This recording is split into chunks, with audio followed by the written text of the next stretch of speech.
Welcome back to another Instagram tutorial on my channel. In this video, I'll walk you through how to delete your Instagram account. So please do make sure to subscribe to this channel if you're interested in contents like this, and let's get started. Start by launching your Instagram app. Now head over to your profile. On your top right corner, click on the three lines and tap on Account Center.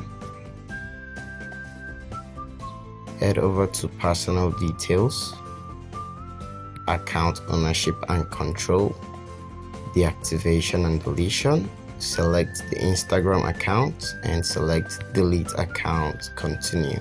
So you can tell them the reason why you're deleting your account, something else, continue. And at this point, you want to go ahead and insert your password and your account will be deleted. So thanks for watching. Do make sure to subscribe to this channel for more related content.